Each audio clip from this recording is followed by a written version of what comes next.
ये कहानी है हमारे हीरो यू हाउ की, जिसने सिर्फ 6 साल की उम्र में ही असुरा गॉड की स्पिरिचुअल आइज को एक्टिवेट कर लिया था। यू हाउ बचपन में काफी ज्यादा कमजोर था क्योंकि उसे लेवल 10 तक पहुंचने में बाकी लोगों से 2 साल ज्यादा लगे थे। यू हाउ अपनी इस कमजोरी को कल्टीवेशन के रास्ते में नहीं आने देता क्योंकि वो काफी ज्यादा मेहनती था और उसकी किस्मत में ही महान बनना लिखा है। यू हाउ ने अपनी सबसे पहली स्पिरिट रिंग ही 1 मिलियन ओल्ड स्पिरिट बीस्ट की हासिल की थी।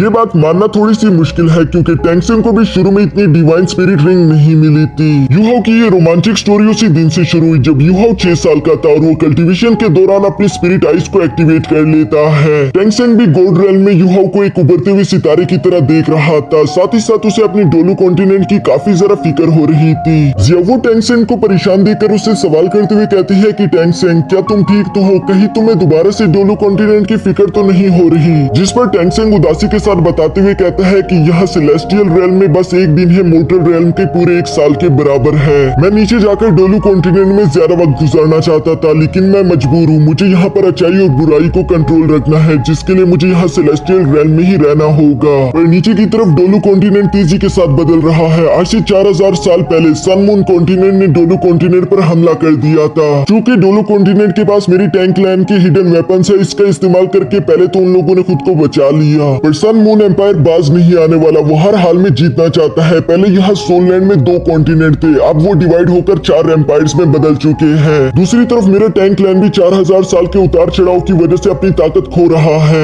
मैंने टैंक लैंड को खुद अपने हाथों से बनाया था, मैं उसे यूं मिटता हुआ नहीं देख सकता। ये मुझे काफी ज्यादा तकलीफ दे रहा है। जियावू टैंगसेन से कहती है कि पूरे 10,000 साल गुजर गए, इतना थोड़ा बहुत बदलाव तो होना ही था। लेकिन तभी अचानक टैंगसेन को उस उभरते हुए सितारे के बारे में याद आता है, जिसके बारे में वो जियावू को भी बता रहा था। वो उसे कहता है कि आज के दिन मैंने एक नया उभरता हुआ सितारा देखा। मैंने उस लड़की की किस्मत में जानकर देखने की कोशिश की जहां मैं ज्यादा कुछ तो देख नहीं पाया, लेकिन मुझे ये जरूर मालूम हो गया कि उसका टैंक लैंड के साथ एक बहुत गहरा ताल्लुक रहने वाला है। टैंगसेन और जियावू की बेटी टैंग वूटोंग भी वही एक दरख्त पर बैठकर यहाँ अपने फादर की सारी बातें सुन रही थी, जहाँ वो एक्साइटेड होते हुए कहती है कि डोलू कॉन्टिनेंट, यकीनन ये जगह बहुत ही खूबसूरत होगी। इसके बाद सीन शिफ्ट होकर यहाँ डोलू कॉन्टिनेंट के ड्यूक मैंशन पर आ जाता है, जहाँ हम यू हाउ को देखते हैं। वो काफी ज्यादा गुस्से के साथ ड्यूक मैंशन की तरफ देख रहा था, जिसे वहाँ पर मौजूद गार्ड्स देखकर उस पर गुस्सा करते हुए कहते हैं कि तुम यहाँ पर नहीं आ सकते। और इन लोगों की बातों से हमें मालूम होता है कि यू हाउ अपने फादर से बहुत ही नफरत करता है। इवन कि यू हाउ ने अपना सरनेम चेंज कर अपने फादर का नाम हटाते हुए वहाँ पर अपनी मदर का नाम लगा लिया था। वो गार्ड्स अपने मास्टर की बुराई नहीं सुन सकते थे। वो उससे कहते हैं कि क्या तुम बेवकूफ हो? क्या तुम जानते नहीं कि हमारे मास्टर कितने पावरफुल है? लेकिन दूसरी तरफ यू हाउ अपने स्पिरिट आइज का इस्तेमाल करते हुए वहाँ से निकल गया था, जिसके बारे में उन गार्ड्स को कुछ भी समझ नहीं आ पाता कि आखिर यहाँ पर हुआ क्या। दूसरी तरफ हम मास्टर ड्यूक को देखते हैं, जो कि अपने सिपाहियों के साथ जंग से वापस लौट कर आ रहे थे, लेकिन अभी भी यू हाउ दूर से खड़ा उन्हें गुस्से के साथ घूर रहा था। लेकिन मास्टर ड्यूक के देखने से पहले यू हाउ वहाँ से चला गया था। दोस्तों, आप लोग यही सोच रहे होंगे कि आखिर यू हाउ को अपने फादर से इतनी नफरत क्यों है? तो मैं आप लोगों को बता देना चाहता हूँ कि यू हाउ की मदर असल में एक नौकरानी थी, जिससे मास्टर ड्यूक को प्यार हो चुका था और उन्हीं का बेटा यू हाउ है। लेकिन अपनी खानदान की इज्जत की वजह से मास्टर ड्यूक कभी उनसे शादी नहीं कर पाते और इसी वजह से उन्होंने दूसरी शादी कर ली थी, जहाँ मास्टर ड्यूक ने दोनों को ही एक अच्छे से मेंशन में रखा हुआ था। वो खुद तो हमेशा जंग में मसरूफ रहते थे। उनको कभी मालूम ही नहीं हुआ कि उनकी सेकंड वाइफ ने यू हाउ की मदद को मेंशन से बाहर निकाल दिया था, जहां वो बहुत ही बुरी तरीके से बीमार हो चुकी थी। इसी बीमारी से काम करते करते उनकी हालत काफी ज्यादा खराब हो गई थी, जहां एक दिन वो मरने से पहले यू हाउ को एक व्हाइट टाइगर डैगर देते हुए कहती है कि यू हाउ, इसे लो और खुद की जिंदगी खुद जियो। अपनी माँ को खोने के बाद यू हाउ गुस्से के साथ कसम खाता है कि वो एक बहुत ही ज्यादा पावरफुल सोल मास्टर बनकर वापस आएगा ताकि वो अपनी माँ के लिए इंसाफ ले सके। ये कहने के बाद यू हाउ अगले 5 साल तक लगातार कोशिश करते हुए लेवल 10 तक पहुंच गया था और अब उसे एक स्पिरिट रिंग चाहिए होगी, जिसके लिए यू हाउ अकेले ही अपने आगे के सफर के लिए जिंगडाओ फॉरेस्ट के लिए निकल चुका था, क्योंकि वहां पर उसे मालूम था कि मुझे कोई ना कोई स्पिरिचुअल बीस्ट मिल जाएगा, जिसे मारकर मैं एक स्पिरिट रिंग हासिल कर सकता हूँ। यू हाउ स्पिरिचुअल बीस्ट की तलाश में उस जंगल के काफी ज्यादा गहराई में चला गया था, जहाँ रास्ते में उसे प्यास और भूख लग गई थी। इसलिए यू हाउ वहाँ पास ही मौजूद एक झरने के पास चला गया था, जहाँ पानी पीने के बाद अब वो कुछ मछलियाँ पकड़ने का सोच रहा था। इन मछलियों को पकड़ने के लिए वो एक लकड़ी को अपने व्हाइट टाइगर ब्लेड से शार्प कर रहा था, जहाँ उसे अपने मदर की कुछ बातें याद आती है। यू हाउ की माँ ने उससे कहा था कि मास्टर ड्यूक ही तुम्हारे फादर है, तुम्हें उनकी इज्जत करनी चाहिए। लेकिन दूसरी तरफ यू हाउ तो उनसे नफरत करता है। इसी गुस्से और नफरत के साथ हम देखते हैं कि यू हाउ ने एक बार फिर से अपनी स्पिरिट आइज की पावर्स एक्टिवेट कर ली थी, जिसकी वजह से हमें मालूम होता है कि उसके आसपास की चीजें स्लो हो जाती है और यूहाओ ने इन पावर्स का इस्तेमाल करके वहाँ पर काफी सारी मछलियां भी पकड़ ली थी। यूहाओ उन मछलियों को ग्रिल करके खाने वाला था, लेकिन तभी अचानक वहाँ पर एक खूबसूरत लड़की टेंगिया आ जाती है, जिसकी आंखों में इन मछलियों के लिए काफी ज्यादा लालच दिख रही थी। वो यूहाओ से कहती है कि इसकी स्मेल तो काफी अच्छी आ रही है, क्या तुम मुझे ये बेचोगे? लेकिन यूहाओ तो उसका चेहरा देखकर समझ गया था कि अगर ये मछली मैंने इसे ना दी तो ये मुझे जिंदा खा जाएगी। इसलिए यूहाओ मुस्कुराते हुए उस लड़की से कहता है कि अगर तुम चाहो तो इसे फ्री में खा सकती हो, जिस पर हम देखते हैं कि टेंगिया बुकड़ों की तरह उस मछली पर झपट गई थी। तभी अचानक वहाँ पर एक दूसरा लड़का भी आ जाता है जिसका नाम बीबी था। वो यहाँ पर टेंगिया को देखकर कहता है कि बुक्कड़ लड़की, तुमने देखा नहीं अभी तक तो उस बेचारे ने भी नहीं खाया था। टेंगिया को ये सुनकर काफी ज्यादा गुस्सा आ जाता है, लेकिन दूसरी तरफ यूहाओ मुस्कुराते हुए कहता है कि नहीं नहीं, इसकी कोई जरूरत नहीं। साथ ही साथ वो बीबी से भी कहता है कि क्या तुम भी एक खाओगे? बीबी यूहाओ की ये बात सुनकर कहता है कि फिर तुम क्या खाओगे? जिस पर यूहाओ कहता है कि फिक्र मत करो, मेरे पास और भी मछलियां हैं, मैं उन्हें बारबेक्यू करके खा लूंगा। जिसके बाद हम देखते हैं कि ये तीनों ही एक जगह पर बैठकर ग्रिल मछलियां खाना शुरू कर देते हैं। साथ ही साथ इन्होंने एक दूसरे से खुद का इंट्रोडक्शन भी करवा लिया था। टेंगिया को यहाँ पर यूहाओ की ये ग्रिल मछली तो काफी ज्यादा पसंद आती है, उससे तो खुशी से रहा नहीं जाता। कुछ देर के अच्छे टाइम के बाद यूहाओ खड़ा होकर इन लोगों को गुड बाय करते हुए कह रहा था कि अब मुझे चलना चाहिए। यूहाओ को जिंगडाओ फॉरेस्ट की तरफ जाता हुआ देखकर टेंगिया कहती है कि वो तो जिंगडाओ फॉरेस्ट की तरफ जा रहा है, वहाँ पर तो खतरनाक सोल बीस्ट होंगे। जिस पर बीबी कहता है कि मैंने उसकी सोल पावर महसूस की थी, मुझे यकीन है कि उसे एक सोल रिंग की जरूरत है, लेकिन साथ ही साथ मैं ये बात भी कह सकता हूँ कि वो मुझे काफी ज्यादा कमजोर लगा, वो वहाँ पर जाकर खुद की लाइफ को खतरे में डाल रहा है। दूसरी तरफ यूहाओ इन बातों को ना सुनते हुए जिंगडाओ फॉरेस्ट के अब सोल बीस्ट टेरिटरी में पहुंच चुका था,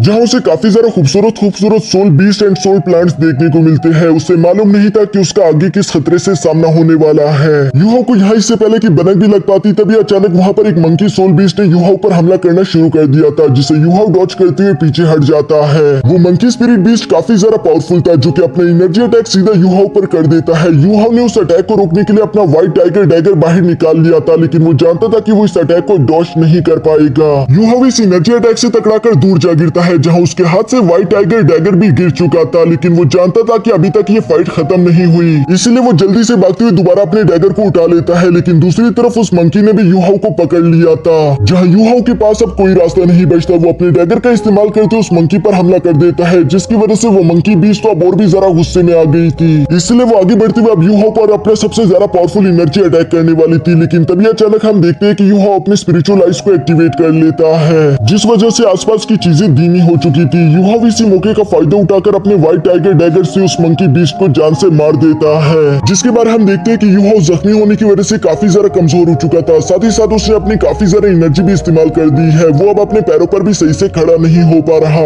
मंकी बीस्ट के मरने की वजह से उसकी सोल रिंग निकलकर बाहर आ गई थी। यूहाओ उसे देख भी पा रहा था, पर अब यूहाओ के पास इतनी एनर्जी नहीं थी कि वो इसे एब्जॉर्ब कर पाए। लेकिन तभी अचानक हम देखते हैं कि यूहाओ के आसपास चारों तरफ एक कोल्ड ऑरा फैल गया था, साथ ही साथ वहाँ पर एक और बड़ा स्पिरिचुअल बीस्ट आ गया था। यूहाओ को समझ नहीं आ रहा था कि अब वो क्या करे, उसे ठंड भी लग रही थी, लेकिन अब उसके पास इतनी एनर्जी नहीं कि वो खड़ा होकर भाग सके। जबकि साथ ही साथ हम यहाँ पर उस क्यूट से सोल बीस्ट को भी देखते हैं, वो यूहाओ के सामने आकर खड़ा हो गया था। उसकी एट्रीब्यूशन आइस पावर्स थी, जिसकी वजह से यूहाओ वहीं पर फ्रीज होकर बेहोश हो जाता है। इसके बाद नेक्स्ट सीन में हम यूहाओ की सोल सी को देखते हैं, जहाँ पर वो 10 लाख साल पुराना सिल्क वर्म पहुंच चुका था। यहाँ आने के बाद उस आइस एट्रीब्यूशन वाले सिल्क वर्म को काफी ज्यादा खुशी हो रही थी, जिसका नाम टियानमिंग है। टियानमिंग खुश होते हुए कहता है कि आखिरकार मुझे एक सोल मास्टर की बॉडी मिल गई, अगर ये मुझे ना मिली होती तो मैं मर जाता। लेकिन तभी अचानक टियानमिंग देखता है कि यूहाओ की बॉडी में पहले से एक बहुत ही ज्यादा मिस्टीरियस एनर्जी मौजूद है, जो कि टियानमिंग के साथ यूहाओ की बॉडी के लिए कंपटीशन कर रहा था। वो टियानमिंग को यूहाओ की बॉडी पर पूरी तरीके से काबू करने नहीं देता। टियानमिंग भी समझ चुका था कि मैं इस एनर्जी के साथ फाइट नहीं कर सकता, इसलिए अभी के लिए मुझे सारा के सारा फोकस यूहाओ की बॉडी पर करना होगा, ताकि मैं जल्द से जल्द इसे स्टेबल बना सकूं। क्योंकि दोस्तों आप लोगों को मालूम होगा कि लेवल 10 का वॉरियर 400 साल से ज्यादा की स्पिरिट रिंग एब्जॉर्ब नहीं कर सकता।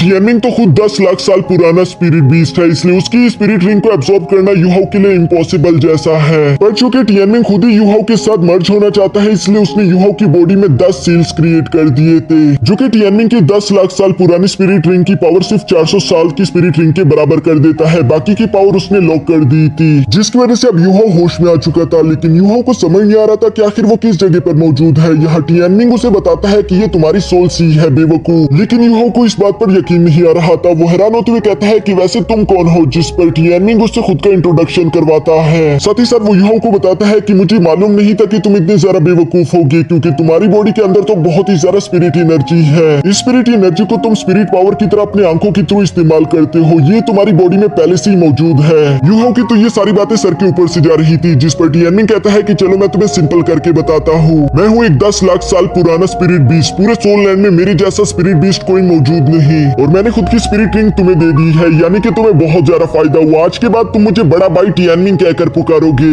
यूहाओ ये सुनकर हैरान होते हुए कहता है कि तुम तो 1 मिलियन साल पुराने स्पिरिचुअल बीस्ट हो, जबकि मैं तो लेवल 10 का वॉरियर हूँ। 400 साल से बड़ी की स्पिरिट रिंग तो मैं अब्सॉर्ब भी नहीं कर सकता, और इसके अलावा तुम जैसा पुराना स्पिरिचुअल बीस्ट भला मुझ जैसे को क्यों चूज करेगा। टियानमिंग ये सुनकर मुंह बनाते हुए कहता है कि किसने कहा मैंने तुम्हें चूज किया, मुझे तो बस करना पड़ा, अगर मैं ना करता तो शायद मैं मारा जाता। साथ ही साथ वो यूहाओ को दिखाते हुए कहता है कि देखो मैंने यहाँ पर 10 सील बनाकर रखी हुई है, जिन्होंने मेरी पावर्स थोड़ी कम कर दी। अब मेरी स्पिरिट रिंग 400 ईयर्स के बराबर है। साथ ही वो यूहाओ को ये भी बताता है कि जैसे जैसे तुम कल्टीवेट करोगे तुम्हारी फिजिकल स्ट्रेंथ बढ़ती जाएगी, उसी तरह तुम्हारी ये रिंग भी बदलती चली जाएगी। जो सुनकर यूहाओ काफी ज्यादा खुश हो गया था, क्योंकि ये हिस्ट्री में पहली दफा होगा जो कि स्पिरिट रिंग भी खुद के फॉर्म को चेंज करते हुए धीरे धीरे पावरफुल होती चली जाएगी। इसके बाद टियानमिंग कहता है कि सिर्फ यही नहीं, मैंने तुम्हें 4 स्पिरिट सोल टेक्निक्स भी दी है। हाँ मेरे पास कोई स्पिरिट बोन तो नहीं था, लेकिन मैं तुम्हारा स्पिरिट गार्डियन बन चुका हूँ। यूहाओ का तो ये सब सुनकर खुशी से ठिकाना नहीं रहता कि मेरे पास स्पिरिट गार्डियन होने के साथ साथ 4 सोल टेक्निक्स भी है। टियानमिंग यूहाओ से पूछता है कि ये सब मजेदार है ना, जिस पर यूहाओ भी चोमू की तरह सर हिला रहा था, लेकिन तभी टियानमिंग उस पर एक बड़ा सा बॉम्ब पाड़ता है। वो उसे बताता है कि मैंने जो तुम्हें स्पिरिट रिंग दी है वो आइस एट्रीब्यूशन स्पिरिट रिंग है, इसलिए तुम उसे अच्छी तरीके से यूज नहीं कर सकते। तुम्हें और स्पिरिट रिंग चाहिए होंगी जो कि आइस की पावर्स रखती हो, फिर धीरे धीरे करके तुम इन चारों टेक्निक्स को अच्छे से परफॉर्म कर पाओगे। यहाँ ये बातें सुनकर यूहाओ उससे सवाल करता है कि वैसे तुम बताना चाहोगे कि मेरी 4 टेक्निक्स है क्या, जिस पर टियानमिंग उसे जवाब देते हुए कहता है कि वो तो तुम्हें खुद ही मालूम करनी होगी, लेकिन अभी के लिए तुम सिर्फ सपोर्ट टाइप की टेक्निक ही इस्तेमाल कर पाओगे। तुम्हारे अटैक सोल टेक्निक्स काफी ज्यादा वीक है, तुम खुद ही बहुत वीक हो, तुम्हें अपनी बॉडी पर ज्यादा से ज्यादा काम करना चाहिए। यूहाओ ये सारी बातें सुनने के बाद कहता है कि अब मुझे धीरे धीरे कुछ समझ आ रहा है, मुझे ज्यादा से ज्यादा मेहनत करनी होगी ताकि मैं कामयाब बन सकूं। टियानमिंग को अब दूसरी तरफ नींद आने लगी थी। वो यूहाओ की ये बात सुनकर कहता है कि अच्छा हुआ तुम्हारे इस छोटे से दिमाग में कोई बात तो बैठ गई, अब चलो भागो यहाँ से, मुझे नींद आई है। और ये कहते ही वो यूहाओ को उसकी सोल सी से बाहर निकाल देता है। यहाँ दूसरी तरफ बाहर हम देखते हैं कि टेंगिया और बीबी को यूहाओ मिल चुका था, लेकिन वो बेहोशी की हालत में था। वो दोनों उसे जगाने की कोशिश कर रहे थे,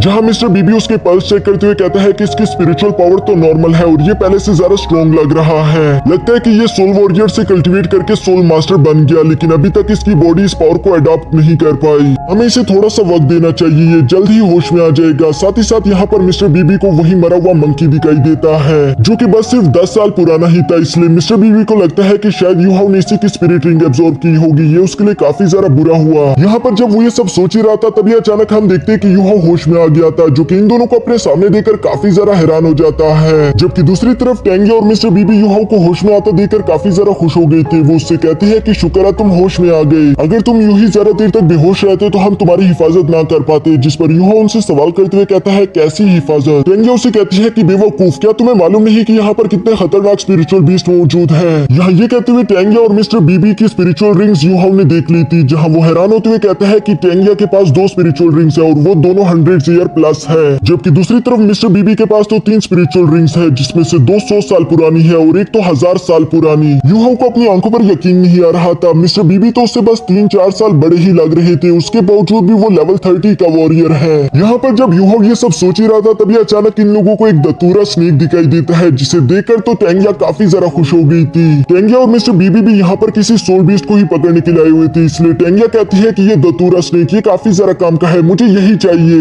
दोस्तों दतूरा स्नेक ये वही है जिसका पहला शिकार टैंग सेंग ने किया था। ये एक 1000 साल पुराना स्पिरिचुअल बीस्ट है। मिस्टर बीबी टेंगिया की ये बात सुनकर कहता है ठीक है, तुम यूहाओ की हिफाजत करो, इससे मैं अकेले संभाल लूंगा। जो सुनकर हम देखते हैं कि टेंगिया ने अपनी ब्लू सिल्वर ग्रास की पावर्स को एक्टिवेट कर लिया था। ये देखकर तो यूहाओ काफी ज्यादा हैरान हो जाता है, क्योंकि टैंग सेंग के पास भी बिल्कुल यही पावर्स थी। मिस्टर बीबी यहाँ पर अपनी लाइटनिंग टेक्निक का इस्तेमाल करते उस दतूरा स्नेक पर हमला करने की कोशिश करते हैं, पर उस स्नेक की रफ्तार तो बहुत ही ज्यादा तेज थी। वो तेजी के साथ मूव करते हुए टेंगिया और यूहाओ के पीछे आ गया था, जहाँ वो उन लोगों को पकड़ने की कोशिश करता है। टेंगिया यहाँ पर भागते भागते खुद को बचाने के साथ साथ यूहाओ की भी हिफाजत कर रही थी, जबकि दूसरी तरफ मिस्टर बीबी उस स्नेक को मारने की कोशिश कर रहे थे। मिस्टर बीबी को फाइट करता हुआ देखकर टेंगिया यूहाओ को बताती है कि बीबी के पास एक टी-रेक्स ड्रैगन की सोल रिंग है, जिसकी वजह से वो अपनी ब्लू लाइटनिंग टेक्निक्स का इस्तेमाल कर सकते हैं। लेकिन यहाँ पर दतूरा स्नेक की स्पीड बहुत ही तेज है, इसलिए वो उसे अपने टारगेट में लॉक नहीं कर पा रहा। यूहाओ तो पहले ही टेंगिया और मिस्टर बीबी से काफी ज्यादा इंप्रेस हो चुका था, क्योंकि उसकी माँ के बाद ये दूसरे वो इंसान है जिसने यूहाओ की बिना सोचे समझे हिफाजत की।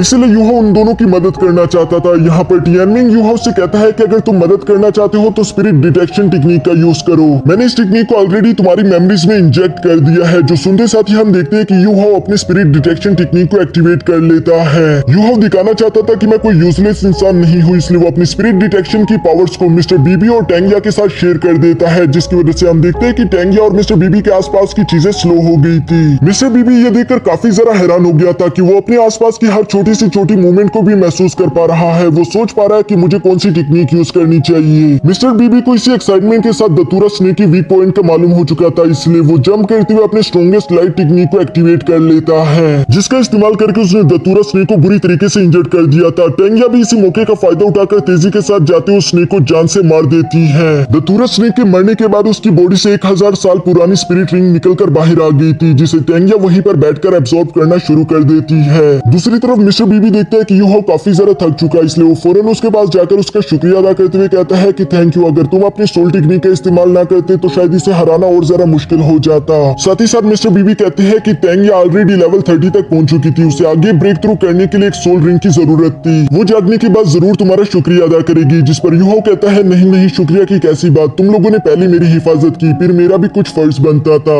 यहाँ यूहाओ के दिल में ऑलरेडी एक बात चल रही थी, जिसे वो बेचैनी के साथ मिस्टर बीबी से सवाल करते हुए पूछता है। यूहाओ कहता है कि टेंगिया की गार्डियन सोल तो एक सिल्वर ब्लू ग्रास है। मैंने सुना है कि सी गॉड टेंगसेंग के पास भी बिल्कुल यही सोल गार्डियन थी। ये सुनकर मिस्टर बीबी कहता है कि तुम सी गॉड टेंगसेंग के बारे में बहुत कुछ जानते हो। जिस पर यूहाओ कहता है कि नहीं, ऐसी कोई बात नहीं, पूरे सोललैंड में हर बंदा ही उसके बारे में जानता है। बचपन में अक्सर मेरी माँ टेंगसेंग की कहानियां मुझे सुनाया करती थी। वो बताती थी कि कैसे एक वॉरियर ने पूरे डोलू कॉन्टिनेंट के फ्यूचर को बदल दिया। सी गॉड टेंगसेंग ने टेंग सेक्ट को बनाया, जबकि साथ ही साथ उसने वुहान एम्पायर को भी डिस्ट्रॉय कर दिया था। सोललैंड में कोई भी उस जैसा सोल मास्टर नहीं था। उसने सारी मॉर्टल बाउंड्रीज को ब्रेक कर दिया, जिसके बाद आखिरकार वो एक गॉड बन गया। मिस्टर बीबी ये सारी बातें सुनने के बाद कहता है कि हाँ, तुमने बिल्कुल सही कहा, टेंगिया के पास भी एक ब्लू सिल्वर ग्रास है, लेकिन उसकी ये गार्डियन सोल सी गॉड टेंगसेंग की जितनी पावरफुल तो बिल्कुल भी नहीं है। लेकिन मैं ये जरूर कहूंगा कि टेंगिया काफी ज्यादा बहादुर है। वो आजकल टेंग सेट की मास्टर है। यूहाओ की ये सारी बातें सुनते हुए अचानक से सर चकराने शुरू हो गया था, जहाँ मिस्टर बीबी उससे कहता है कि तुम्हारी सोल पावर ड्रेन हो चुकी है, चलो मैं तुम्हारी इसमें मदद करता हूँ। और ये कहती ही वो यूहाओ को हील करने शुरू कर देता है, जबकि दूसरी तरफ टेंगिया अपनी जगह पर बैठकर कल्टीवेट कर रही थी। थोड़ी देर में टेंगिया उस स्पिरिट रिंग को एब्सॉर्ब करके होश में आ चुकी थी, जहाँ मिस्टर बीबी टेंगिया को बताता है कि तुम्हारी मदद यूहाओ ने की, मुझे लगता है कि तुम्हें उसका शुक्रिया अदा करना चाहिए। जबकि दूसरी तरफ यूहाओ तो दोबारा से बेहोश चुका था। वो जैसे होश में आता है, वो सबसे पहले देखता है कि टेंगिया उसके बहुत ही ज्यादा करीब आई हुई थी। ये देखकर तो यूहाओ डर चुका था। टेंगिया यहाँ पर यूहाओ का शुक्रिया अदा करते हुए कहती है कि तुम मुझे काफी अच्छे लगे, क्या तुम मेरा टैंक सेक्ट ज्वाइन करना चाहोगे? मेरा टैंक सेक्ट एक टाइम पर नंबर 1 सेक्ट हुआ करता था, जबकि हमारे सेक्ट के काफी आर्ट्स और टेक्निक बहुत ही ज्यादा बेहतरीन है। ये कहते हुए वो यूहाओ को अपने सेट के हिडन वेपन्स, डेविल हैंड और इवन के शैडो डांसिंग टेक्निक के बारे में बताती है, जो कि सारे टेंगसेंग ने बताए थे। यूहाओ यहाँ पर टेंगिया की सारी बातें बहुत ही ज्यादा गौर से सुन रहा था। वो एक्साइटमेंट में खड़ा होकर कहता है कि बचपन से लेकर आज तक तुम दोनों से मिलना मेरी सबसे ज्यादा खुशकिस्मती है, क्योंकि तुम दोनों ने मुझे बार बार बचाया। आज तक मेरे साथ इतना अच्छा कोई भी नहीं रहा, और उसके बाद तुम लोगों ने मुझे अपने सेट को भी ज्वाइन करने के लिए कहा। मैं जरूर ज्वाइन करूंगा। ये सुनकर तो टेंगिया भी काफी ज्यादा खुश हो गई थी। वो इन दोनों को अपने पास लाते हुए कहती है कि चलो अब हमें आगे का सफर करना चाहिए, जहाँ रास्ते में चलते हुए हम ट्रेनिंग भी करेंगे। इसके बाद इन लोगों का टैंक सेट की तरफ जाते हुए ये प्यारा सा सफर शुरू हो गया था, जहाँ रास्ते में ये लोग काफी मजे करते हैं। जबकि साथ ही साथ रास्ते में मिस्टर बीबी धीरे धीरे करके यूहाओ को अपने सेट की टेक्निक्स के बारे में बता रहा था, जिसमें से devil purple eyes, ghost dancing और हिडन वेपन्स भी उसे वो दिखाता है।